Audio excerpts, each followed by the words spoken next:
Hello friends, कैसे हैं आप? मैं doctor Rahul, veterinary physician surgeon and pet consultant और डॉक्टर राहुल पेट केयर में आपका बहुत बहुत स्वागत है। तो फ्रेंड्स, काफी लोगों ने हमें रिक्वेस्ट की थी कि सर हमारे डॉग के फ्रंट लेग पैरलाइज हो चुके, किसी लोगों ने बताया कि हमें बैक लेग पैरलाइज हो चुके, कभी कभी दोनों आगे पीछे के पैर पैरलाइज हो जाती है, कभी टेल पैरलाइज हो जाती है या फिर फेस का पैरलाइज हो जाता है। तो सर इसमें हमें ट्रीटमेंट किस तरह करानी है ये बताइए। तो फ्रेंड्स, अगर इस तरह की अगर आपको कोई इश्यू आ रही है, जैसे दिसंबर में भी इस तरह से इश्यू आती है, तो फ्रेंड्स अगर डॉग की पैरलिस के बारे में अगर आप जानना चाहते हो तो इस वीडियो में हमने आपको डॉग के पैरलिस होने के कौन से रीजंस होते हैं, उसके बाद इसमें सिम्टम्स कौन से होते हैं, जो लक्षण जो होते हैं किस तरह से होते हैं, और इसमें सटीक ट्रीटमेंट किस तरह करवानी है बताइए। तो फ्रेंड्स बने रहो से लास्ट तक।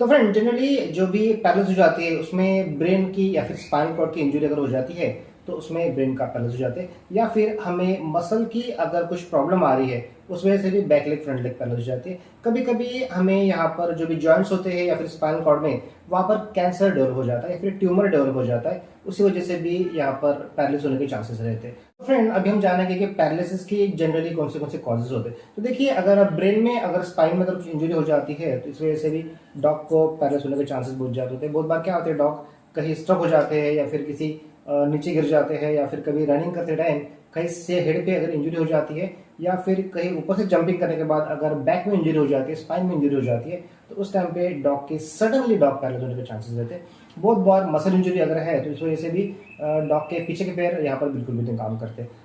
कभी कभी हमें पता ही नहीं चलता है कि डॉग के स्पाइन में या फिर ब्रेन में ट्यूमर डेवलप हो जाता है, कैंसर डेवलप हो जाता है, उसी वजह से भी डॉग को पैरालिसिस अटैक आने के चांसेस होते हैं या फिर पीछे के पैर पूरे पैरालिस हो जाते हैं।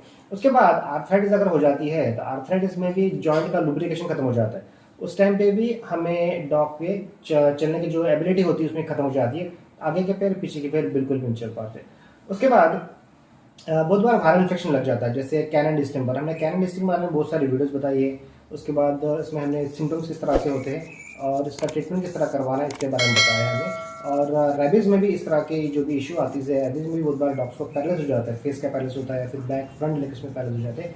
तो इसकी भी हमने सेपरेट डेडिकेट वीडियो बनाई, आप जाके जरूर देख सकते हो। उसके बाद अगर कोई ट्रॉमा हो जाता है, यानी इंजरी हो जाती है, कहीं अगर एक्सीडेंटल इंजरी अगर है तो इसमें भी डॉग को पैरलिस हो जाती है और इसका जो ट्रीटमेंट काफ़ी लंबा चलता है। उसके बाद डॉग में जो डिस्क होती है, हमारा जो वर्टिब्रल कॉलम रहता है इसमें काफ़ी छोटी डिस्क रहती है, अगर एक डिस्क में अगर इंजरी हो जाती है उसके वजह से भी डॉग को यहाँ पर पैरलिस हो जाती है। बहुत बार डॉग जो है कोई पेस्टिसाइड्स खा लेते हैं या फिर पॉइजन्स खा लेते हैं, तो इसके वजह से भी ब्रेन में सेल जो होती है वो डैमेज हो जाती है और उस वजह से भी डॉग को पैरलिस हो जाता है।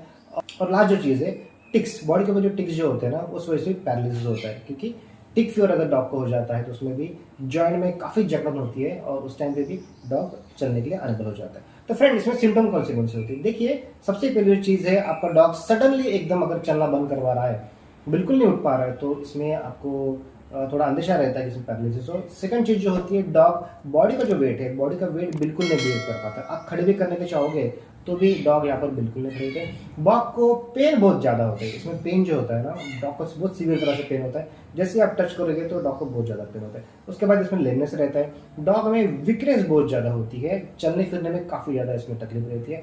उसके बाद पीछे के पैर आगे के पैर ड्रैग करके चलते हैं, इस तरह से आगे जो पीछे के पैर होते हैं ड्रैग करके चलते हैं इसमें। उसके बाद डॉग को टेल मूवमेंट जो होती है बिल्कुल नहीं हो पाती, बहुत बार टेल मूवमेंट में बहुत सारी दिक्कत होती है। कभी कभी अगर फेस का पैरालिसिस है तो सलाइवेशन इसमें बहुत ज़्यादा होता है, और फूड जो होता है, फूड भी कभी कभी ड्रॉपिंग होती है। तो जनरली देखें, पैरालिसिस 3 टाइप की होती है। फर्स्ट जो पैरालिसिस होती है वो फ्रंट लेग की होती है। तो फ्रंट लेग की जो भी पैरालिसिस होती है, इसमें जनरली नेक की जो मसल होती है उसमें कुछ तो भी इश्यूज होती है, या फिर शोल्डर की जो मसल होती है डैमेज होने की वजह से वो होता है। दूसरी जो पैरालिसिस होती है वो होती है हाइंड लेग की पैरालिसिस। तो हाइंड लेग की पैरालिसिस जनरली स्पाइन की जो भी इंजरी होती है, यानी रीढ़ की जो हड्डी होती है उसमें कुछ इंजरी हो जाए तो उस वजह से ये स्पाइन की इंजरी होने की वजह से ही आपको बैक लेग में पैरालिसिस रहते हैं। कभी कभी नस जो होती है साइटिका जिसे कहते हैं, ह्यूमन्स में भी साइटिका कहते हैं, अगर वो नस की अगर कुछ इंजरी हो जाती है तो उसमें, तो फ्रेंड इसमें भी हमें बैक लेग में पैरालिसिस होता है। कभी कभी हमें चारों लेग भी यहाँ पर पैरालिसिस हो जाते हैं, तो इसे टेट्राफ्लेजिया कहा जाता है, ठीक है। चारों भी लेग्स में पैरालिसिस हो जाते हैं, तो इसके ट्रीटमेंट जो है हमें बहुत ही अच्छी तरह से और ठीक तरह से करानी पड़ती है। तो ये 3 टाइप के जनरली पैरालिसिस होते हैं। तो इसमें ट्रीटमेंट कैसे कैसे होती है? देखिए, पैरालिसिस ये बहुत बड़ी इशू होती है, तो इसमें हमें सभी एंगल्स में कवर करनी पड़ती है। सबसे पहला ट्रीटमेंट जो पार्ट होता है वो हमें कवर करना है। उसके बाद इसमें यहाँ पर फिजियोथेरेपी होती है, फिजियोथेरेपी भी आपको यहाँ पर करवाना है। और थर्ड जो पार्ट होता है, बहुत बार हम अकुपंचर भी करवाते हैं, पिनिंग जो होते हैं उसमें करवाते हैं। रेडिएशन थेरेपी भी इसमें बहुत सारी इंपॉर्टेंट होती है। इसमें इंफ्रारेड लाइट की रेडिएशन थेरेपी देते हो तो इसमें रिकवरी के चांसेस बहुत ज़्यादा होते हैं। और यहाँ पर हमें मसाजिंग भी इसमें हमें यहाँ पर करवानी पड़ती है। तो ये सब चीज़ें करने की वजह से डॉग का काफ़ी हद से यहाँ पर कम हो जाता है। अभी ट्रीटमेंट में हमें क्या करना है? जनरली ट्रीटमेंट में देखिए हमें यहाँ पर एंटी इन्फ्लामेटरी मेडिसिन हमें देनी है। तो एंटी इन्फ्लामेटरी मेडिसिन में हमें यहाँ पर सबसे सेफ और सबसे अच्छी जो मेडिसिन होती है जो आप घर पे दे सकते हो, जिसमें ज़्यादा हार्म नहीं होता है, वो आते हैं मेलोक्सिकम। तो मेलोक्सिकम की इस तरह से 1 ग्राम का प्रेजेंटेशन आता है, तो 1 टैबलेट दे सकते हो। ये 10 kg बॉडी वेट के लिए एक टैबलेट होती है, आप ये डॉग को दे सकते हो। दूसरी इसमें 2.5 ग्राम की टैबलेट आती है जो बड़े डॉग को 25 किलो तक दे सकते हो। अगर छोटे बच्चे हैं तो छोटे बच्चों में इस तरह से लिक्विड आता है मेलोक्स करके। तो ये जो लिक्विड होता है ये 1 किलो का डॉग है तो उसको 1 ड्रॉप ही देना है। तो 5 kg का डॉग है उसको आप 5 ड्रॉप इस तरह दे सकते हो। सो मॉर्निंग इवनिंग देने के बाद आपके बॉडी में का जो इन्फ्लामेशन वो कम हो जाता है। उसके बाद यहाँ पर आप न्यूरोबेन फूड करके सबसे सस्ती टैबलेट्स आती है, ये ह्यूमन्स में काफ़ी ज़्यादा यूज होती है न्यूरोबेन फूड्स। तो जब भी नर्व्स की इंजरी होती है इसमें ह्यूमन में काफ़ी ज़्यादा यूज़ की जाती है और इसका प्राइस भी काफ़ी कम है, आप ये यूज सकते हो। तो ये जो ट्रीटमेंट है आपको ये नियर अबाउट आपको 21 डेज से लेकर 1 मंथ तक टोटल करवानी है। या फिर डॉग के स्पेशल या फिर न्यूरोकाइन करके लिक्विड आता है, आप ये लिक्विड दीजिए तो डॉग को पिलाने के लिए काफ़ी अच्छा होता है। और छोटे पप्पी में भी आप इजीली इसको इंजेक्ट करके आप यहाँ पे दे सकते हो। छोटे डॉग है तो यहाँ पर आप नियर अबाउट 1 to 2 ml इस तरह से आप छोटे डॉग में दीजिए। और बड़े जो डॉग है जो 10 kg बॉडी वेट है इसमें आप 5 ml दे सकते हो। और उससे भी बड़े अगर डॉग है तो 10 ml मॉर्निंग इवनिंग आप इस तरह से कोर्स करके आप इस तरह दे सकते हो। देखिए फ्रेंड, जनरली अगर डॉग को बैक लेग के अगर कुछ ज़्यादा प्रॉब्लम है तो स्पेशली इसमें ना इस तरह से वॉकिंग लिफ्ट आती है, ठीक है। तो आपको जस्ट डॉग को लिफ्ट करके आप चला सकते हो।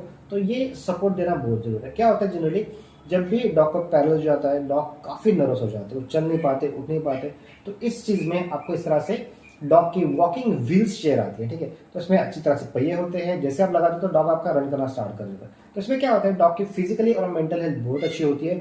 और इसमें डॉग जो होते हैं नियर 50 to 80% डॉग हमारे यहाँ पर रिकवर हो जाते हैं। फ्रेंड्स, इस तरह से जो व्हील चेयर है इसके हमारे पास मैन्युफैक्चर भी होती है और जनरली आपको ऑनलाइन भी मिल जाती है, लेकिन इसमें कॉस्ट उसकी काफ़ी ज़्यादा होती है।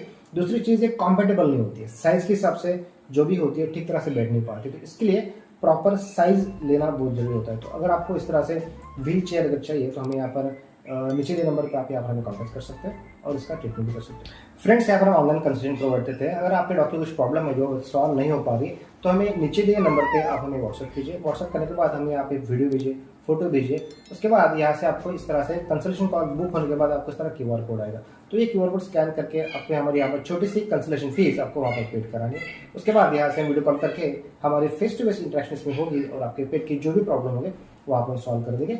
और इस तरह से आपको डिजिटल प्रिस्क्रिप्शन भेजेंगे और डिजिटल प्रिस्क्रिप्शन भेजने के बाद ये मेडिसिन यूज करने के बाद आपके डॉग की जो भी रिकवरी ये बहुत ही फास्ट है।